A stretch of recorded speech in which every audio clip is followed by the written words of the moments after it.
السلام علیکم ورحمۃ اللہ وبرکاتہ۔ کیسے ہیں بھائی آپ لوگ؟ کیسے ہیں؟ کیا بات ہے؟ آپ لوگ ویڈیوز کو دیکھ بھی نہیں رہے ہیں، کیا بات ہے؟ سبسکرائب بھی نہیں کر رہے ہیں۔ آپ لوگ چاہتے ہیں کہ ہم بری چیز ڈالیں؟ ایسا ہرگز نہیں ہوگا۔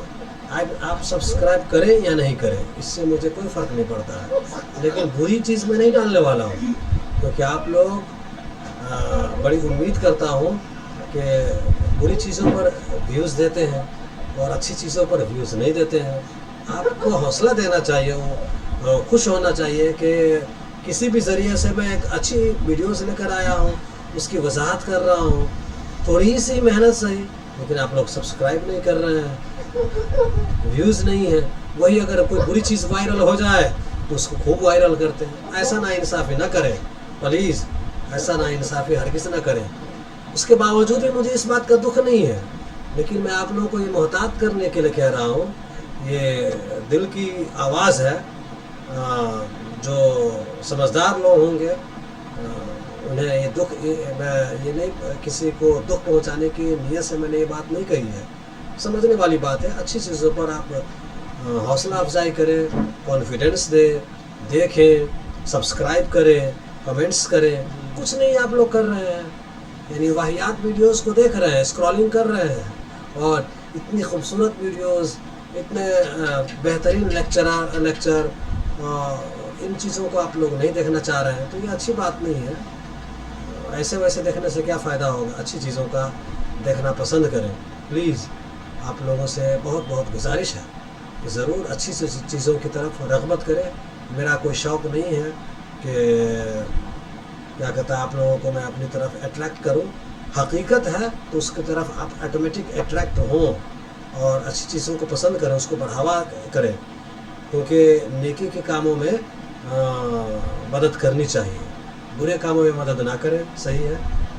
ورنہ اپنے پاس بھی بہت ایٹیٹیوڈ ہے، بہت طرح سے ہم ڈال سکتے ہیں ویڈیوز، ٹیلنٹ بھی ہے، اللہ کا فضل ہے، لیکن ہم نہیں چاہتے ہیں۔ آپ لوگ اس بات کو انڈر اسٹیمیٹ نہیں کریے گا پلیز۔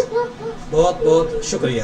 چلیے آج میں حضرت علامہ مولانا محمد رضا ساقی مصطفی، جو کہ ایک پیر کی شکل میں اپنے آپ سے، پیر کی شکل میں وہ جانے جاتے ہیں، واقعی میں بہت صوفی ہیں وہ، اور ماشاء اللہ ان کا چہرہ بھی نورانی ہے۔ تو ان کی ایک عشق مزاجی اور عشق حقیقی کا سفر کیا ہے، اس کے متعلق ایک خوبصورت واقعہ جو ہے آپ لوگ ملاحظہ کریں، سنیں، اچھی طرح سنیں اور سمجھیں، اور انشاءاللہ اس میں کچھ اپنی طرف سے وضاحت کرنے کی کوشش کریں گے جتنی میں سمجھوں گا انشاءاللہ۔ چلیے ٹھیک ہے، السلام علیکم ورحمۃ اللہ وبرکاتہ۔ حضرت فضیل بن ایاز بہت بڑے بزرگ گزرے، جوانی کا زمانہ تھا تو ایک خاتون سے آشنائی ہو گئی، محبت کا ربط قائم ہو گیا۔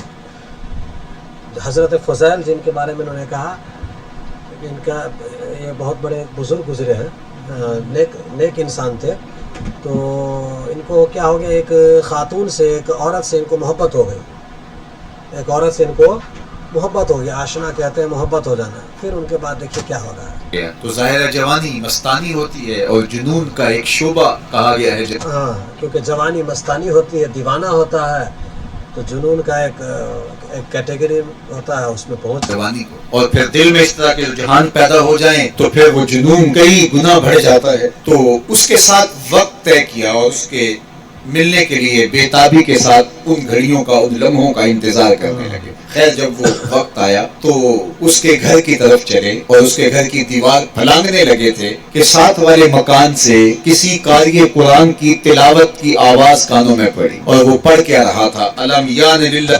سمجھ رہے ہیں نا؟ اب اس کسی عورت سے ان کو محبت ہو گئی، اب ان سے ملنے کا ارادہ کیا، تو ان کے گھر کی طرف وہ نکل پڑے، اور جیسے ہی ان کا دیوار، اس عورت کا ان سے ملنے کی، اس عورت کے گھر کا دیوار پھلانگنے کی کوشش کی، تو بغل والے گھر سے کسی قرآن پڑھنے والے کی آواز ان کو سنائی دی۔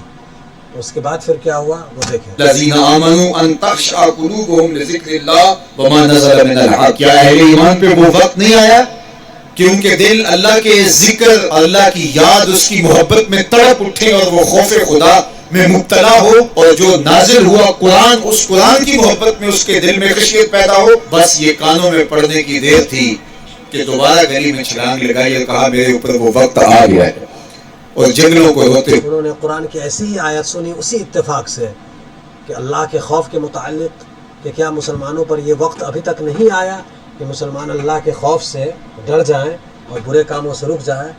تو وہ اس ارادے کے ساتھ گئے تھے، وہیں سے واپس وہ پلٹ گئے اللہ کی محبت میں، اللہ کے ڈر سے ہوئے نکلے، اور حضرت فضیل بن عیاض پھر ولیوں کے امام قرار پائے. اس آیت نے اس آیت کی وجہ سے وہ ڈر گئے اور ان کا مقام اس کی وجہ سے اتنا بڑا ہو گیا کہ وہ ولیوں کے امام بن گئے. اللہ سے ڈرنے کا ان کو ایسا سواد ملا، ان کو ایسا فائدہ ملا. وہ ایک گناہ کی طرف جا رہے تھے لیکن اس گناہ سے رک جانے کی طرف اللہ کے کلام کو سن کر کے ایسا وہ ڈر گئے کہ وہ اللہ کے ولی بن گئے، اللہ کے پیارے بن گئے. یہ دیکھیے ان کی زندگی بدل گئی. کسی کی 30 سال، کسی کی 40 برس، کسی کی 50 سال، کسی کی 60 سال زندگی یہاں موجود لوگوں میں سے کسی کی اس سے بھی زیادہ اور کسی کی کم. اس آیت کریمہ کو ذرا اپنے اوپر وارد کریں تو اللہ ہمیں نصیب کر دے کہ ہمارے دل تیرے خوف سے کانپ اٹھے اور تیری خشیت سے ہمارے دل لرز اٹھے. انسان کو یہ دعا ضرور کرنی چاہیے، یا اللہ تیرے خوف سے میرا دل پھٹ جائے، میرا دل ڈر جائے، اللہ کے خوف سے اور کسی کے خوف سے نہیں ہے نہیں. تو اللہ کے خوف کی دعا کرنا چاہیے، یا اللہ تو اپنا خوف ہم سب کے سینے میں بھر دے تاکہ میں جیسے ہی گناہ کرنے جاؤں تیرا خوف مجھے صرف یاد آئے. اور قرآن کے ساتھ ہمارا ربط مضبوط اور مستحکم ہو جائے، قرآن اور کے ساتھ ربط یعنی کنیکشن مضبوط ہو جائے. ہم یہ اقرار کرتے ہوئے تیرے حضور حاضر ہو جائیں مالک وہ وقت آ گیا ہے کہ ہمارے دل تیری یاد سے، تیری محبت سے، تیرے پیار سے مالا مال ہو گئے، اور اپنی باقی زندگی ہم تیرے پیار میں، تیری محبت میں اور تیری یاد میں بسر کریں گے. حدیث پاک میں آتا ہے کہ اگر کوئی شخص اللہ کے خوف سے رویا اور اللہ کے خوف سے رونے کی وجہ سے اس کی پلکوں کے بالوں میں سے ایک بال کی جڑ گیلی ہو گئی تو قیامت کے دن وہ بال کھڑا ہو جائے گا، اللہ یا تو مجھے نکال لے یا اسے جنت عطا فرما دے. اللہ کے ڈر سے دیکھو، اللہ کا خوف کتنی خوبصورت چیز ہے. کسی اور کا خوف جب آتا ہے تو انسان مینٹلی ڈسٹرب ہو جاتا ہے، لیکن یہ اللہ کے فضل سے ہم سب نے انالائسس کیا ہوگا، اس کو محسوس کیا ہوگا کہ جب اللہ کا خوف سر چڑھ کر آتا ہے تو اس وقت سارے جہاں سے بیگانہ ہو کر مطمئن ہو جاتے ہیں کہ ایک سکون ملتا ہے کہ اللہ کا خوف ہے، جس کا جو حقیقت میں جس کا خوف کرنا، جس کی جو اس لائق ہے، مستحق ہے. تو اللہ کے خوف سے اگر ایک اس آنکھوں سے ایک قطرہ بھی اگر گرا تو کل قیامت کے دن جو ہے یہ قطرہ جو ہے اللہ سے سوال کرے گا، یا اللہ یا تو اس بندے کو جنت میں ڈال دے، یا تو اس جس جگہ سے وہ قطرہ نکلا ہے اس کو نکال دے. تو اتنی بڑی بات ہے، اللہ کے خوف کی اتنی بڑی بات ہے. جو اللہ سے ڈرتے ہیں، خوف کرتے ہیں اور اللہ کی یاد میں، اللہ کے ڈر سے آنسو بہاتے ہیں، اس کی اتنی بڑی برکت ہے. تو اللہ جل شانہ اس بال کو تو آنکھ سے نہیں نوچے گا بلکہ اس شخص کو اللہ جنت عطا فرما دے گا. اللہ اکبر. گناہگار کی آنکھ کا پانی اللہ کے غصے کی آگ کو ٹھنڈا کر دیتا ہے. جو گنہگار بندہ ہے، گناہ ہو گیا ہے لیکن وہ اب اللہ کی بارگاہ میں رو رہا ہے، اللہ تعالیٰ کے غصے کو وہ ٹھنڈا کر دیتا ہے. کتنی بڑی بات ہے، کتنی بڑی بات ہے. تو یہ ہم سب کے اندر یہ چیز آنی چاہیے. کوئی بھی غلطی ہو جائے، گناہ ہو جائے، دل سے ہم توبہ کریں اور آنسو بہائیں. ضرور آنسو بہنا چاہیے، یہ آٹومیٹک نیچرل ہے. اگر ایمان کا مٹھاس ہوگا تو انشاءاللہ اللہ عز و جل برکت دے گا. آنسو بہنے میں برکت چاہیے بہت، کیونکہ اللہ کے خوف سے جو آنسو بہتا ہے بڑا سکون ملتا ہے. اس لیے ہمیں رونے کا کہا گیا، فَلْيَضْحَكُوا قَلِيلًا وَلْيَبْكُوا كَثِيرًا. اللہ قرآن پاک میں ہے کہ زیادہ رو کم ہنسو. فَلْيَضْحَكُوا قَلِيلًا، ہنسو کم، زیادہ رو. اللہ اکبر. ارشاد فرمایا کہ تھوڑا ہنسا کرو، زیادہ رویا کرو. صحابہ کو ہنستے ہوئے دیکھا تو آقا کریم علیہ السلام نے فرمایا کہ تمہارے تک اللہ کی امان نہیں پہنچی اور تم ہنس رہے ہو. عرض کی حضور اس کا کفارہ؟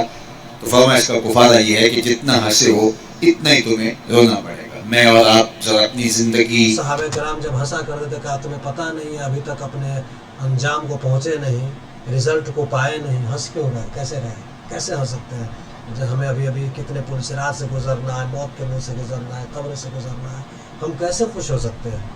فکر مند ہونا چاہیے, ہمیں رونا چاہیے. صحابی کرام کا یہ عالم ہے, اور ہم عام لوگ ہنستے رہتے ہیں 24 گھنٹہ, قہقہہ لگاتے ہیں, گلا پھاڑ کے ہنستے ہیں, کتے کی طرح ہنستے ہیں. پر غور و تدبر کریں, ہماری زندگی میں ہنسنا زیادہ ہے یا رونا زیادہ ہے؟ صبح سے لے کر شام تک کہے زیادہ ہیں, ٹھٹھے زیادہ ہیں, مذاق زیادہ ہیں, لطیفے زیادہ ہیں, یا عبرتیں زیادہ ہیں؟ لطیفہ جوک کو کہتے ہیں, جوکنگ, گڈ جوک, یہ سب جوکنگ چلتا رہتا ہے. کیا ہو گیا ہے؟ تفکر زیادہ ہے, تدبر زیادہ ہے, سوچ بچار زیادہ ہے, یاد الہی میں تڑپنا زیادہ ہے, آنکھوں سے یاد خدا میں بہنے والے آنسو زیادہ ہیں, یا غفلت سے پھوٹتے ہوئے کہے زیادہ ہیں؟ مجھے اور آپ کو اپنی زندگی کا ضرور محاسبہ کرنا چاہیے. ٹھٹھوں سے, مذاق سے, ہم سب کو اپنی زندگی کا محاسبہ, یعنی حساب کتاب, محاسبہ کہتے ہیں حساب کتاب کو, اپنی زندگی کا میتھمیٹکس ضرور کرنا چاہیے. اپنی زندگی کا میتھمیٹکس ٹیکنک سے کیلکولیشن ضرور کرنا چاہیے کہ ہم اپنی زندگی میں زیادہ ہنستے ہیں یا زیادہ روتے ہیں, یا ہمارا دل غفلت میں بھولا ہوا ہے, یا ہم اللہ کی یاد میں اپنے آنسوؤں کو بہا رہے ہیں. ہماری مجلسیں بھرپور ہوتی ہیں, ہم دل میں جتنا ہنستے ہیں کیا اس کا 10واں حصہ بھی ہم تنہائی میں بیٹھ کے اللہ کی یاد میں روتے ہیں؟ ہم لوگ جتنا ہنستے ہیں 24 گھنٹے میں, کیا اس کا 1% بھی, اگر 100% ہنستے ہیں تو کیا 1% بھی اکیلے میں اللہ کی یاد میں روتے ہیں؟ یہ ہر آدمی اپنے آپ میں سوال کرے اور چیک کرے اور اس میں سدھار لائے, جبکہ کہا گیا ہے زیادہ رو, ہنسو نہیں. اگر ایسا ہے تو مبارک ہو, اور اگر ایسا نہیں ہے تو اللہ سے آنسو مانگو, اللہ تعالیٰ سے آنسو مانگنا چاہیے. یہ بھی دعا کرنا چاہیے, اللہ ہمارے آنسو نہیں بہ رہے ہیں, اس کا مطلب دل پتھر ہو گیا, اور پتھر سے پانی تو نہیں نکلے گا.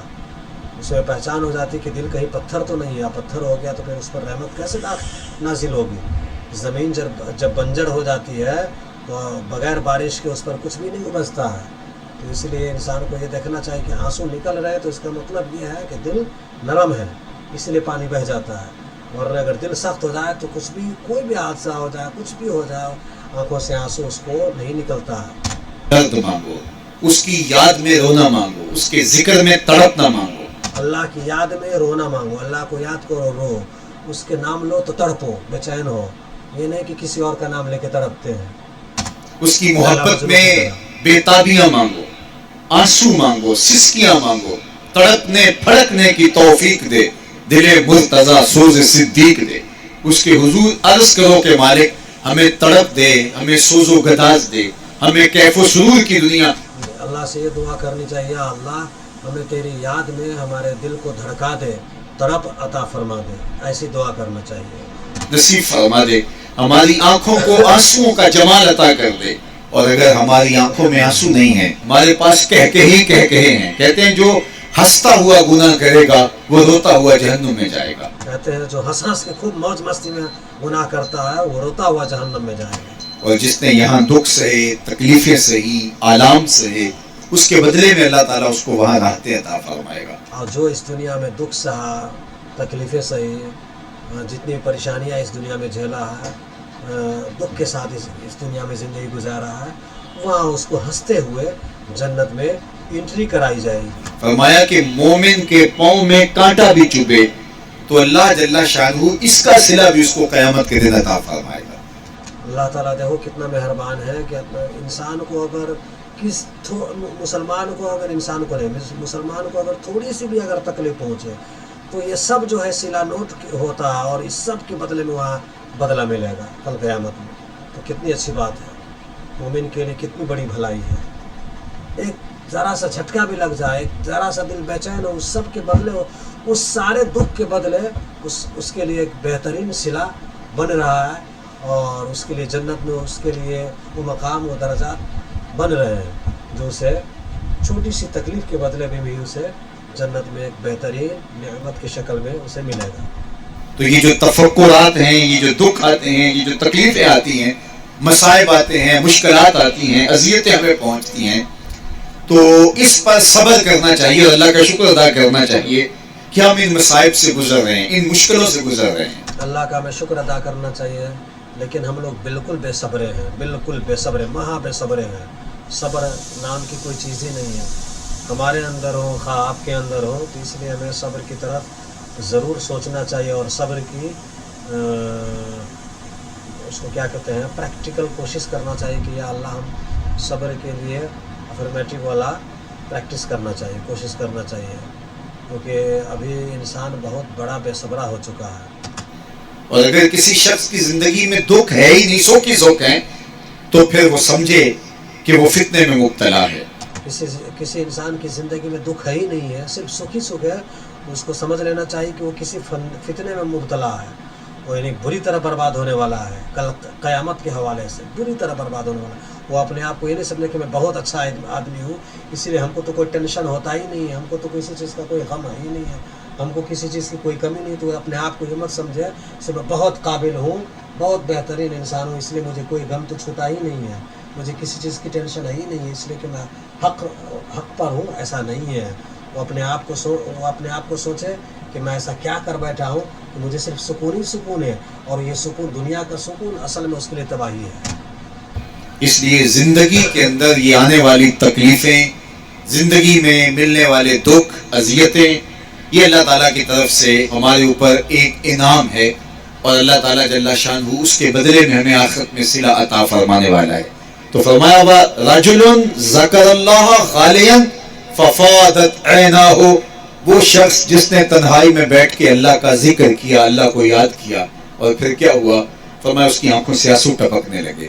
تو میرے اور آپ کے آقا و مولا نے فرمایا قیامت کے دن جب کوئی سایہ نہیں ہوگا، یاد الہی میں رونے والے کو اللہ اپنے عرش کا ٹھنڈا سایہ عطا فرما دے گا.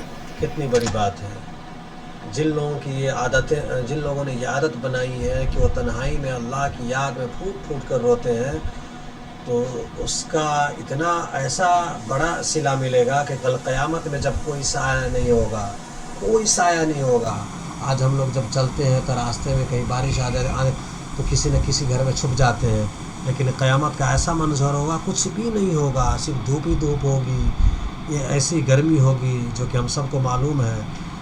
تو اس وقت جو یاد الہی میں اللہ کی یاد میں جو تڑپ کے جس کا دل رویا ہوگا، آنسو بہائے ہوں گے اللہ کی محبت میں، اللہ کے خوف سے، تو اس کے لیے اللہ کا اسپیشل سایہ ہوگا، اسپیشل سایہ ہوگا.